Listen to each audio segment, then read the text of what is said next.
Voice of சாரதி சேனலுடைய subscribers எல்லாத்துக்கும் மிகப்பெரிய வணக்கம்ங்க. இன்னைக்கு நம்ம இந்த வீடியோவில் குட் பேட் அக்லி படம் எப்படி இருக்குன்னு பார்க்கலாம் வாங்க. ஒரு பெரிய கேங்ஸ்டருங்க தன்னோட பையனுக்காக எல்லாத்தையும் விட்டுட்டு ஜெயிலுக்கு போறாரு. மறுபடியும் பல வருஷம் கழிச்சு பையனை பக்கம் வெளியே வரும்போது பையன் பார்த்தீங்கன்னா அவர் ஜெயிலுக்குள்ள போயிடுறாரு. இதெல்லாம் ஏன் நடக்குது, எப்படி நடக்குது, அஜித்குமார் சார் வந்து தன்னோட பையனை வெளியே எடுத்தாரா இல்லையாங்கிறதான் ஒரு படத்தோட கதைங்க. 10 கிலோ கறி வேணும் பாய் இருங்க பாய். அதாவதுங்க படம் எடுத்தது அஜித் சாருடைய ஃபேனுங்க, ஓகேங்களா? அப்ப படத்துல வந்து அஜித்குமாரோட இன்ட்ரோடக்ஷன் எப்படி இருக்குன்னு எல்லாரும் எதிர்பார்க்கும் போது உண்மையை சொல்ல போனா இது வரைக்கும் வந்த அஜித் சார் படங்களையே பெஸ்ட் இன்ட்ரோ அப்படின்னா அது குட் பேட் அக்லி தான். கண்ணை மூட்டு கண்டிப்பா சொல்லிடலாங்க. அதுக்கப்புறம் அஜித்குமார் சாரை ஒரு 9-10 வருஷம் கழிச்சு அந்த ஆட்டிடியூடு, அந்த ஸ்வாகு, அந்த சிரிப்பு, சில நக்கலான விஷயங்கள், ஸ்க்ரீன் ப்ரெசன்ஸு, மாசு, ஸ்லோமோ ப்ளஸ் வாக்கு இதெல்லாம் பார்த்து பல வருஷம் ஆச்சு. இது எல்லாமே இந்த படத்தில் இருக்குங்க. படத்தில் வந்து பார்த்தீங்கன்னா எவ்வளோ ரெஃபரன்ஸு, எவ்வளோ விண்டேஜ் டயலாகு, எவ்வளோ விண்டேஜ் சாங் எல்லாத்தையும் ப்ளேஸ் பண்ணியிருக்காங்க. சில இடத்துல ரொம்ப ரசிக்க முடியுது, சில இடத்துல பார்த்தீங்கன்னா கொஞ்சம் ஓவர் டோஸாக தான் இருக்குங்க. அது மட்டும் இல்லாமல் அஜித் வந்து தன்னை யாரையுமே தலைன்னு சொல்லக்கூடாதுன்னு சொல்லியிருக்காங்க. ஆனால் படத்தில் பார்த்தீங்கன்னா பல இடங்களில் தலைங்கிற வார்த்தை யூஸ் பண்ணியிருக்காங்க. தகட்ட கொடுத்துருக்காங்க ரெஃபரன்ஸையும். பழைய விண்டேஜ் சாங்லாம் ஒரு மாதிரி எப்படி இருக்குன்னா, பொங்கலை வந்து நல்லா ஸ்வீட் பொங்கல் இருக்குல்ல, நல்லா வாயில் வைக்கிறாங்க. ஃபர்ஸ்ட் டைம் வாயில் வச்சு சாப்பிடும்போது சூப்பராக இருக்குங்க. செகண்ட் டைம் வாயில் வைக்கிறாங்க, நல்லா இருக்குங்க. நம்ம போதும் சொல்லும் போது இல்லை இன்னும் கொஞ்சம் சாப்பிடுன்னு சொல்லிட்டு வாயில் வச்சு திரிஞ்சா எப்படி இருக்கும், ஒரு மாதிரி ரொம்ப தகட்டும்ல, அந்த மாதிரி தான் இருக்குது. அந்த பழைய சாங் எத்தனை சாங் வைப்பீங்க? 1 வச்சா பரவாயில்ல, 2 வச்சு பரவாயில்ல, நல்லா இருக்கும் கேட்க.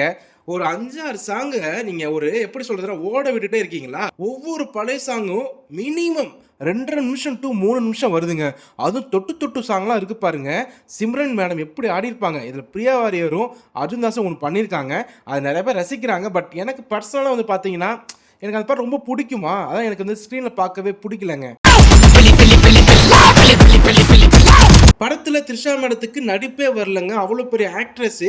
இதில் வந்து பார்த்தீங்கன்னா நடிக்க தெரியாத நடிக்கிற மாதிரி தான் இருந்துச்சு, ரொம்ப ஆர்டிஃபிஷியலாக. ஆதிக் வந்து அஜித் சார் மேலே மட்டும்தான் ஃபோக்கஸ் பண்ணியிருக்காங்க. அது நல்லாவே பல சீனில் தெரியுது.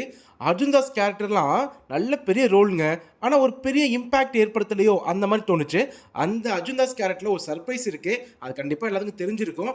அதுக்கப்புறம் வந்து பார்த்தீங்கன்னா இந்த பிரபு சார், ஜாக்கி ஜெராஃப் எல்லாம் பார்த்தீங்கன்னா ஸ்க்ரீனில் வந்து ஸ்பேஸே கிடைக்கல அவங்களுக்கு. எந்த விதமான ஒரு பெரிய ஒரு கேரக்டரே இல்லைங்க. அதுக்கப்புறம் ரெடின்னு இருக்காங்களா, காமெடி பண்ணுவாங்களே, அது ஒரு இரிட்டேஷன் கேரக்டர், நல்லாவே இல்லை. யோகி பாபு ஒரு 5 நிமிஷம் மட்டும் வராங்க, அது நல்லாவே இல்லை. அதுக்கப்புறம் முக்கியமாக படத்தோட கதை வந்து ஃபாதருக்கு சன்னுக்கு உள்ள மிகப்பெரிய எமோஷன் பாண்டிங் தான். படத்தில் வந்து எது மிஸ் ஆகுதுன்னா அதுதான் மிஸ் ஆகுது. எது படத்தில் எமோஷன் ஒர்க் அவுட் ஆகலை, father son relationship work out ஆகலை. முக்கியமாக அஜித் சாரோட பையனுக்கு நடிப்பு வரலை. ஏன்னா ஒரு ஃபாதரு ஒரு சன் அப்படின்னா ஃபர்ஸ்ட் நமக்கு கனெக்ட் ஆகணும். அதில் வந்து ஒரு பார்த்தீங்கன்னா ஒரு இன்ட்ரோடக்ஷன் கொடுத்துருக்கணும். அந்த பாசம் எப்படி வைக்கிறாங்க, ஒரு பேஸ்மெண்ட் இருந்திருக்கணும். அது எதுவுமே இல்லை. படத்தோட பேஸே பார்த்தீங்கன்னா அடி வாங்கிருச்சுங்க. அதுக்கப்புறம் அஜித் சாருக்கு சில இடங்கள்ல ஒரு நடிப்பு கொஞ்சம் வரலையோ அந்த மாதிரி ஃபீல் ஆகுது. எனக்கு கடந்த ஒரு 10 வருஷத்தில் பார்த்தீங்கன்னா அஜித் சாருக்கு பர்டிகுலராக இந்த எமோஷன் காட்சிகள் வந்து சரியாக ஈடுபட மாட்டேங்குதுங்க. அவர் எமோட் பண்ணுற சீன்லாம் நமக்கு ரொம்ப ரொம்ப ரொம்ப ஃப்ளாட்டாக தான் இருக்குது, அது ரசிக்கப்படியாக இல்லை.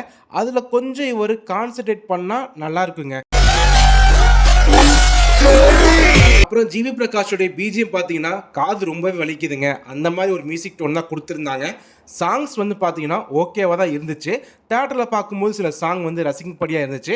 அதுக்கப்புறம் இந்த பால் டப்பா வந்து பண்ணக்கூடிய அந்த ரேப் இருக்குது பார்த்தீங்கன்னா, அந்த போர்ஷன் வந்து நல்லா கிளிக் ஆச்சு, ஒரு மாதிரி நல்லா இருந்துச்சுங்க. முக்கியமாக அந்த புலி புலி புலி புலி அதை பண்ணியிருப்பாங்க பாருங்கள், டார்க்கே, அது ரொம்பவே நல்லா இருந்துச்சுங்க ஸ்க்ரீனில் பார்க்கும்போது.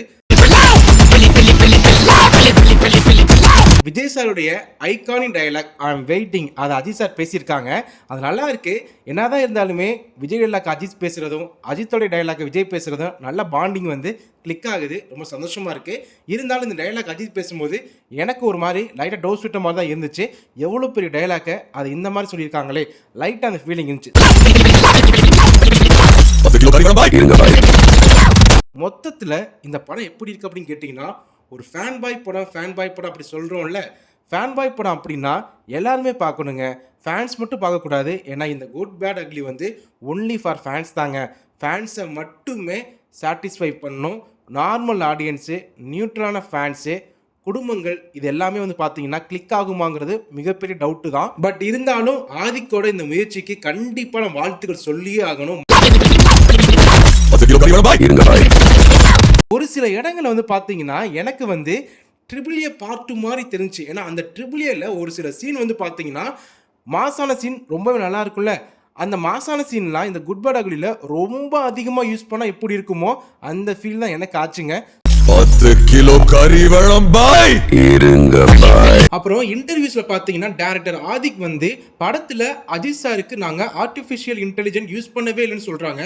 எங்க படம் பார்க்கும்போது அப்பட்டமா தெரியுதுங்க. எந்தெந்த ஃபேஸ்க்குலாம் நீங்க எப்படிலாம் கொடுத்துருக்கீங்க அந்த ஆர்டிஃபிஷியல் இன்டெலிஜென்ட்லாம். எதுக்கு இந்த மாதிரிலாம் போய் சொல்லிக்கிட்டு அதெல்லாம் தேவையில்லைல்ல, உண்மையை சொல்லிட்டு போயிட்டே இருக்கணுங்க. அவன் பயத்துக்கு பயம் காட்டுறவன். மொத்தத்தில் குட் பேட் அக்லி வந்து ஃபேன்ஸை ரொம்பவே திருப்திகரமான ஒரு படமாக ஆக்குங்க. இந்த படம் நீங்கள் பார்த்துருந்தீங்கன்னா கண்டிப்பாக கமெண்ட்டில் எப்படி இருக்குன்னு சொல்லிட்டு போங்க. இதெல்லாம் டக்குன்னு தோணுச்சு பட்னு சொல்லிட்டேன். சேனலில் சப்ஸ்கிரைப் பண்ணாதவங்க சப்ஸ்கிரைப் பண்ணிடுங்க. 10 கிலோ கறி வேணும் பாய். இருங்க பாய்.